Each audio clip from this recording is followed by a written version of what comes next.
Good day guys, guten Tag, здравствуйте, Saluti, Ni hao.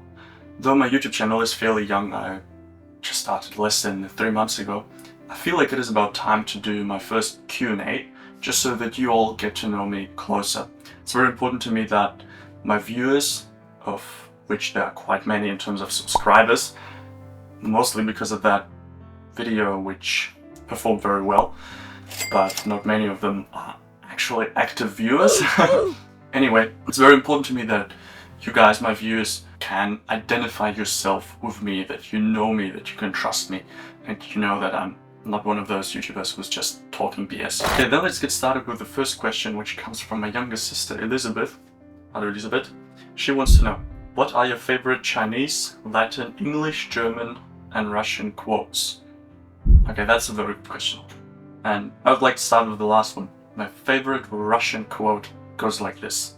Самое важное, чтобы самое важное осталось самым важным. Which translates to, the most important is that the most important always stays the most important. And I like this one, especially in a spiritual sense. My favorite German quote, well, for this I really have to think.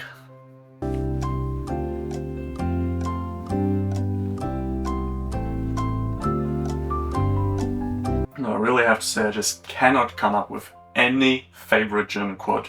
There are many good quotes for sure, but I have no idea what would be my favorites.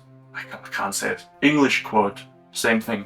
Are you stupid or something? You just hear so many of them that if you just actively think about it, nothing comes up in my mind. But sometimes I come across with it and then I find some good quotes. But maybe while editing, I'll research something or it comes up in a few days. Then I will put it in here, my favorite German quote, my favorite English quote. Okay, but Latin and Chinese is a bit different because I don't know that many quotes in those languages and therefore it's easier to pick one.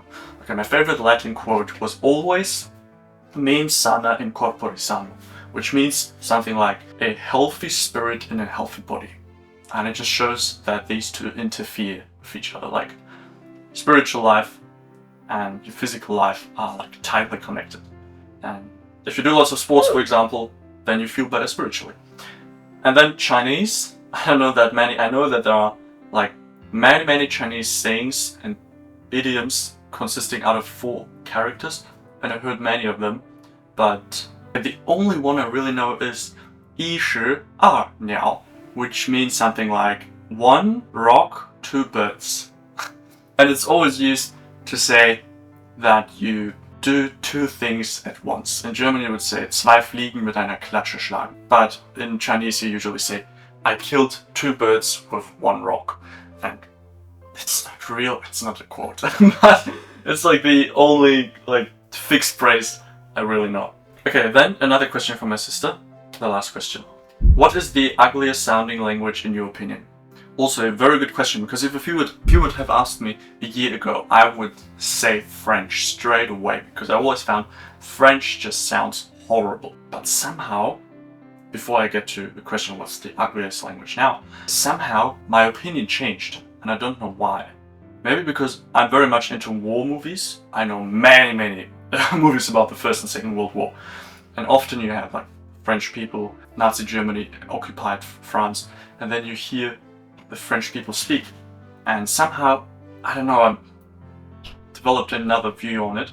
And just recently we were camping and there were a few French girls next to us, and I heard them the whole evening speaking French to each other, and I found actually it doesn't sound that bad, so that I even decided maybe to pick up French and to study it for at least half a year, like full time if I'd have the time, and then just on the way immerse myself into it.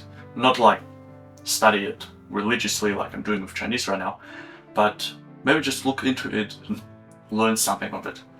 Because somehow it does sound elegant to me, which was not the same like a year ago.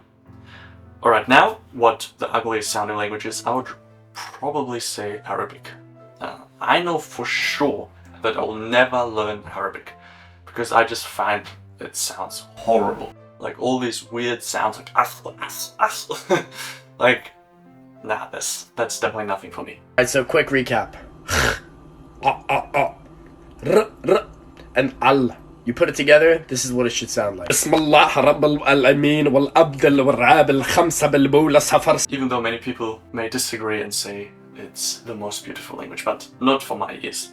Elias asks, how would you learn a new writing system, for example, Arabic, Hebrew, Georgian? Same with Chinese characters. So at first it will be very abstract and like another world if you start learning a language that is using another writing system, but there is no other way than just diving into it and watch these typical videos where somebody's explaining it on the board. But as soon as you get a rough idea of what they mean and how that is like built up, then I would try to use mnemonics as good as only possible. For example, I've heard somebody, she's Chinese and learned Arabic, and the Arabic scripture looked very weird to her, but she kinda could connect it to Chinese characters, or make them look like Chinese characters, just with a bit of fantasy and transform them a bit here and there, so that she can remember them more easily. And this is what I would recommend, just to find a way to remember them more easily, as I always do with Chinese characters, because I always built up like my own mnemonic characters. Okay, here's another question that I don't fully understand, but it goes, do you sometimes make mistakes, like the use of the word the when using English at work? What's your biggest courage to learn languages? Business opportunity or for fun? Right, first of all, I don't know what he means by the. How can you make mistakes with the? I don't know, but as far as I understand, you mean if I also do mistakes when I speak English. Answer is of course yes, almost every day. Like, if you would talk to me for an hour straight, you would probably notice that sometimes I get lost in my words or I pronounce something wrong and I have to repeat the sentence. That just happens all the time. What's the biggest courage to learn languages? Business opportunities? Honestly, just connecting with people and widening my horizon. It's like my most important motive. Whereas I have to say connecting with people sounds a bit weird because I actually don't like connecting with people, but I mean like diving into other cultures. And for example, when I lived here in Australia, while living here in Australia, I really like developed new character traits, which I would not have had in Germany. Or I also have like a Russian part or side in myself. And now I imagine if I move to China and live there for a while, I will yet again have new opportunities and new character traits opening up. And this is what I like, because of course you don't have to learn the language in order to develop your personality, but somehow to me, I love living in another world temporarily and then coming back to my world. I'm just German and will ever be, but then something new in me was created that I did not have before. And so yeah, I just love it being away from home. I just love it living in another world, literally. Okay, then another question from my younger brother Kevin. Because again, lost on Kevin. Can you recommend any language learning programs?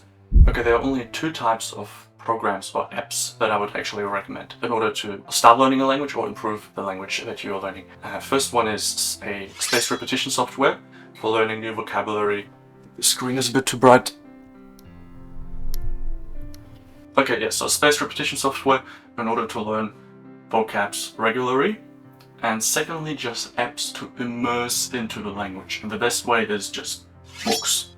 And there are many books which are on the phone. For example, as I always mention, I use Do Chinese, where I just read Chinese stories and I can play the audio. So it's actually native-like content that my ears actually hear native speakers on a comprehensible level. Why is it still so bright? Okay. So it's actually understandable, but also not too difficult, and when time passes by and I improve, I can get to more difficult short stories. And there is another app that I used, I'll put it in here somewhere.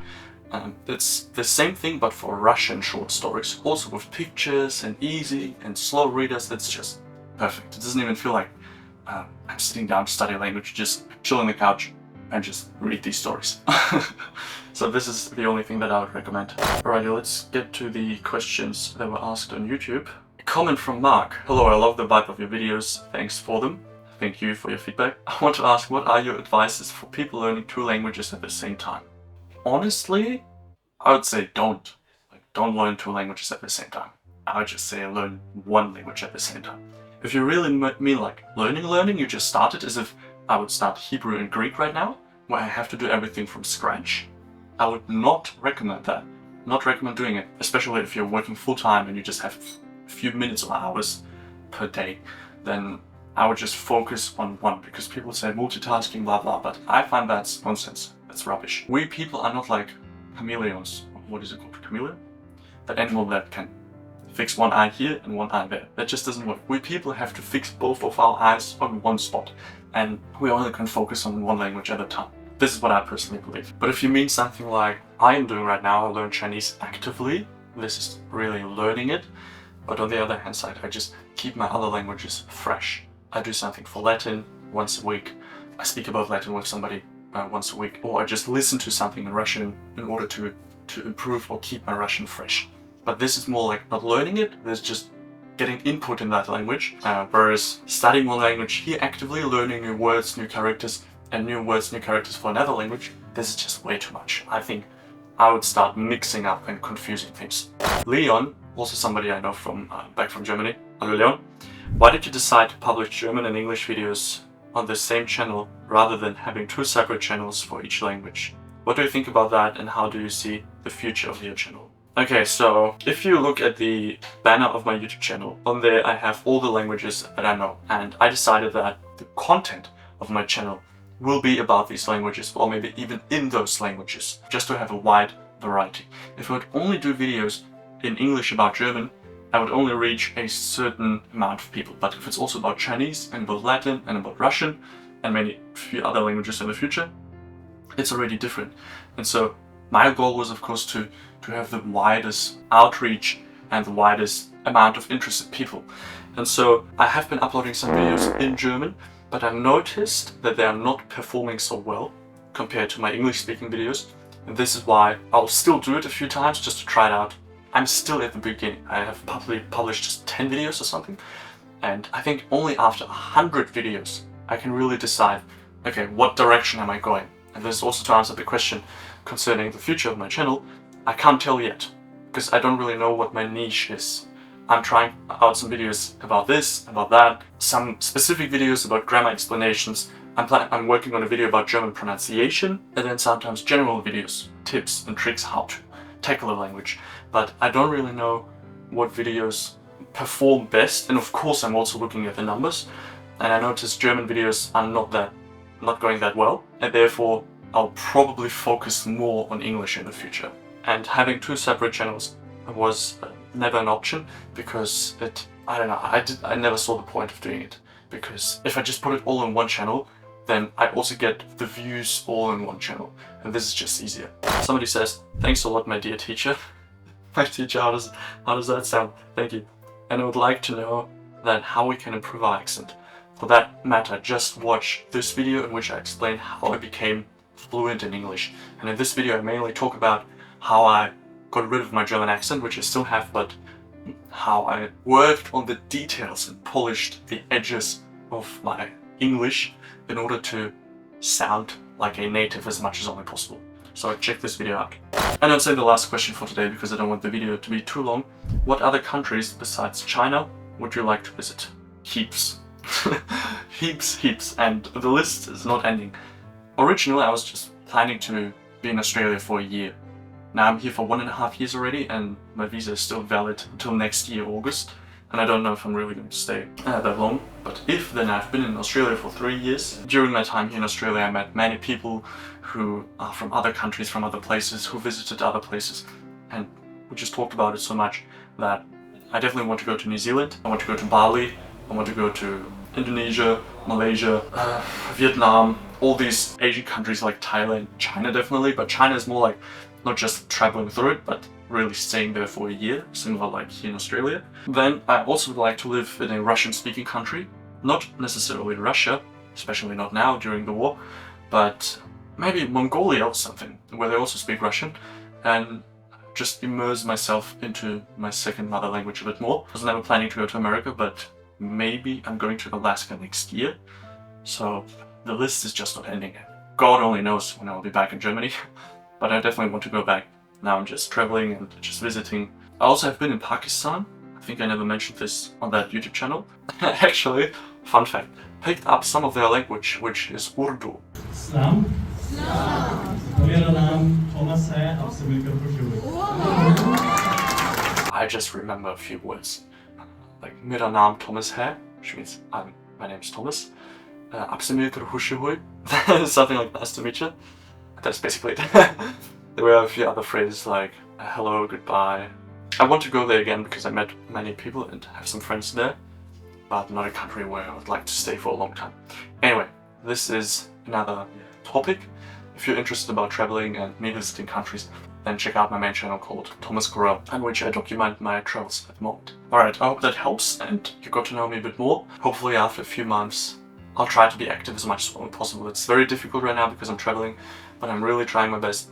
And hopefully in a few months, if we get a few more viewers, a few more active viewers who will return to my videos and actually want to know who I am as a person, that I can record another Q&A and get some more questions answered. Alright, see ya, bye bye, auf Wiedersehen, tschüss, Wally, 再见.